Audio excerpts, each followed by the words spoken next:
Boys, welcome to this new video. I thought since World 5 should be coming in a couple weeks, maybe even in a couple days, I'd do kind of a checklist of some objectives you might want to add to your to-do list to get as ready as possible for World 5.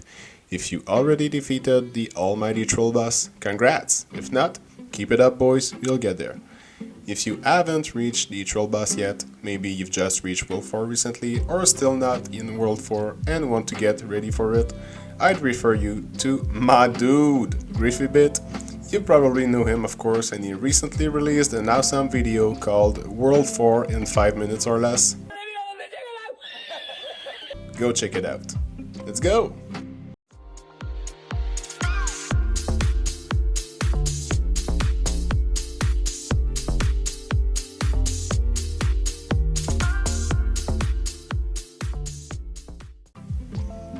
Alright boys, first off in the list is the King of Food trophy. In most case scenario, it's the best trophy for taking samples and it's great while collecting traps and worship souls.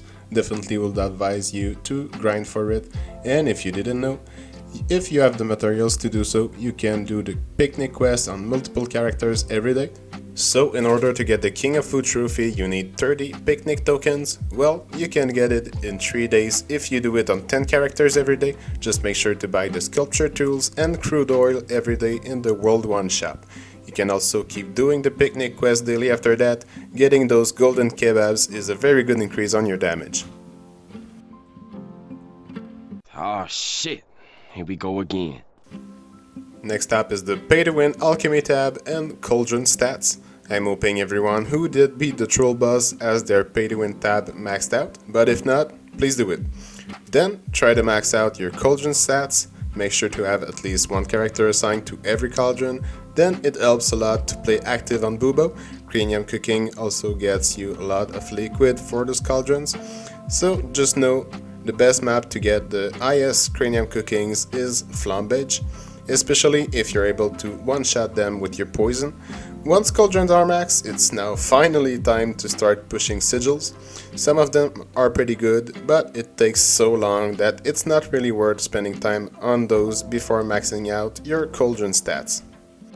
Talking about alchemy, let me tell you, every time someone asks me to look at their account, something I see pretty often is a lack of focus on a couple of very important bubbles. So let's talk about alchemy priorities right now, which is something pretty confusing for people in general, I think. So first off, you got the big skilling bubbles. Increasing your big bubbles for skilling is the easiest and biggest factor in getting more resources. Until you're maxed out at 300%, they are really worth working on. Then you've got the multiplier bubbles. Those are basically like getting more levels in every other bubbles when you level those up. Extremely good to push as much as possible. Then we've got the tools efficiency and efficiency per power of 10 HP/MP. After the big bubbles, getting more efficiency on skilling from alchemy is one of the most important things to work on. More resources from your 3D printer means bigger alchemy gains, and a lot of bubbles require skilling resources. Then if you're focusing on getting more liquid from your Bubo's active grind with cranium cooking, just know that 90% is a pretty good place to stop pushing the cooking roadkill active bubble. After that, the diminishing returns are way too rough, but printing toilet paper logs is definitely worth it to push that bubble as much as you can. It will make your cranium get way more liquid, so you can upgrade more stuff every day. Then of course, you definitely don't want to be ignoring any bubble, since no bubble left behind will get more value if the free levels from this lab bonus are not wasted by leveling a bubble that you could have leveled up yourself easily. Definitely work on that, because no bubble left behind is so good. Shout out to Diamond Chef and Mr. Massacre, some of the best bubbles in the game to max out as much as you can with bargain tag at 90% every time you level them up. Next on the list is your tools, so try to get the best tools for mining, chopping, fishing and catching, at least one of each for the characters that will be sampling scaling resources, and make sure you reach the necessary levels and those skills for every character that will be taking scaling samples. If you're only able to craft, let's say, one Starfire pickaxe, just know you can pass it from one character to another while taking your samples. Same goes for trapping. Try to get at least one royal trap and pass it from one character to another while setting up your traps. So since we already talked a lot about skilling, one thing you definitely don't want to be missing is having your Maestro's right hand bonus active, so make sure your Maestro is the highest level character on every skill if possible. Then let's talk about these stamps. So some stamps are very easy to level up, some other stamps require more money than materials themselves, but I definitely recommend giving your stamps a bit of love if you haven't in a while. World 4 stamps are more expensive but hella juiced. Next up we've got the Anvil. So since Alchemy also requires a lot of Anvil materials and they are a bit harder to farm compared to materials you can 3D print, it's pretty important to work on your Anvil producing speed, and if you've been rolling in World 4 money for a while now, it should be pretty easy to do.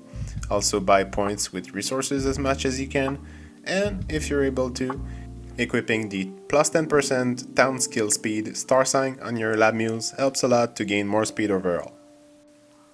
One very cool objective you could give yourself is rotating between your characters on active play to push everyone to level 250 for Obols slots if you can eventually. I'd say if your Bubo is level 300 plus, it's probably a good idea to give a bit of love to your other characters. Maybe start by leveling them to 150 and see how it goes. If you think 250 is possible depending on your grind time bubble level, you could go for it and maybe even reach family level 3000 for the family Obol slot. It will also give them more talent points so you can maximize on your skilling talent preset. Talking about Obols, make sure to have at least one or two characters with a full drop rate setup and keep buying Obols in the Alchemy shells every day to progress on your scaling Obol sets. If you need Obol fragments, World 2 crystals are the best to farm for fragments. Also try farming some statues, either with your Bubo or Maestro. You can get a pretty good base level on some very good statues by farming either World 1, World 2 or World 3 crystals. So set up your maximum drop rate and crystal spawn chance and go for it. Statues are pretty good, but honestly though, don't mind doing it if you can't even reach a 5 times drop rate multiplier, it won't be really worth your time. While you're crystal farming, you'll probably drop a bunch of silver pens, so if you have the resources available, try to max out your post office, maybe even prepare some boxes because World 5 will have new post office boxes. If you can max them out right when it drops, it might help a lot. And finally, Lava showed something extremely interesting that should be in World 5. This thing is called links. And one link bonus he showed was this one on screen. If you equip it to your character, it will make your characters always active in lab. So basically it should free up characters from the lab, finally, which is so hype. We don't know yet if every character will be able to equip it, but until we know, if your characters are not level 75 in lab yet, try to reach that level to unlock every chip slot for everyone, because the downside of this link bonus is that those characters won't get lab XP anymore, and chips are very good, definitely something good to try to reach before World 5 is released. So once you did what you could to push all that, get yourself proper 3D printer samples. Bigger samples equals faster alchemy progression. Don't underestimate the 3D printer. There are a lot of guides on how to sample specific stuff on YouTube. Do what you can to optimize your samples. And there we go, boys. Final quick note for you guys that have not been able to complete World 4 yet. Just know that World 4 will most likely become easier once World 5 comes out. Lava nerfed early worlds when he released World 3 and World 4, so he'll most likely do it with World 4 too. You'll get there, boys.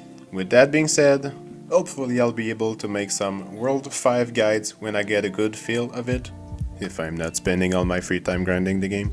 So look forward to that. Thank you so much for watching, subscribe if you enjoyed, and I'll see you in the next one. Peace!